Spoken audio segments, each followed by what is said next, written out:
नमस्कार, मी स्नेहल। आज आपण इथे भेजा फ्राय करणार आहोत। प्रत्येकाची रेसिपी बनवण्याची पद्धत वेगळी आहे।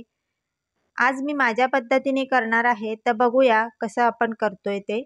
इथे मी कांदे घेतलेले आहेत। 2 मोठे मोठे कांदे आपण इथे कापून घेतले, थोडी कोथिंबीर घेतले आणि हा आहे भेजा।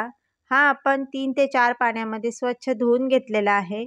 आता आपण कढई तापत ठेवून त्यामध्ये तेल टाकणार आहोत आणि या तेलामध्ये आपण जो कांदा बारीक चिरून घेतलेला आहे तो यामध्ये आपल्याला तळून घ्यायचा आहे।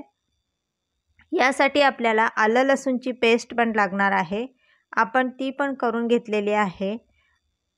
चांगला कांदा परतून घ्यायचा आणि मग त्यामध्ये आपण आलं लसूणची पेस्ट टाकायची।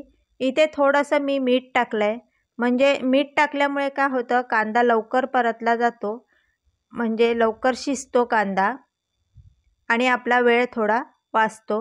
आता कांदा थोडा परतून झालेला आहे, मग त्यामध्ये आपण आलं लसूणची पेस्ट टाकलेली आहे। आलं लसूणची पेस्ट टाकल्यामुळे काय होतं, भाजीला वैस वास येत नाही किंवा भाजी जी बनवतो आपण ती वैस लागत नाही। आता याच्यात आपण चवीनुसार मसाला टाकणार आहोत। इथे मी गरम मसाला वापरलाय आणि हळद टाकले।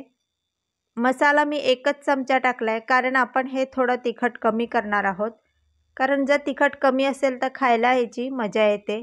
आता हे चांगलं मसाला तेल सुटलेला आहे आपल्या। आता त्यामध्ये आपण हा भेजा टाकलेला आहे। आता यामध्ये आपण बारीक स्मॅश करून घेणार आहोत। थोडंसं याला कांद्यामध्ये शिजून द्यायचा। कांद्यामध्ये तो शिजला की लगेच आपोआप तो स्मॅश होतो आणि जसं आपण बुर्जी बनवतो ना, अगदी त्यासारखा तो होतो।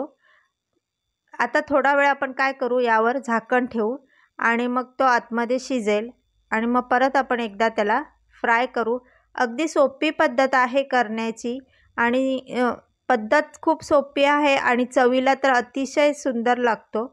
एकदा ट्राय करून बघा आणि तुमची पद्धत कशी आहे तेही मला कमेंट करून सांगा।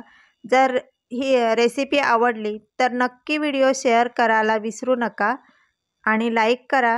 हे बघा, आपलं आता हे झालेलं आहे। आपण परत यामध्ये थोडंसं मीठ टाकूया, म्हणजे मग आधी आपण टाकलेलं आहे मीठ, परत थोडीशी कोथिंबीर टाकली आणि मी थोडं मीठ पण टाकलेलं आहे। आता आपण थोडा वेळ याच्यात झाकण ठेवू, म्हणजे मग ते थोडंसं राहिलं असेल तर हे बघा आपलं मस्त शिजलेलं आहे। असा इथे मस्त असं आपण भेजा फ्राय केलेला आहे। चला तर मग या लवकर लवकर खायला। रेसिपी नक्की लाईक करा। Thank you.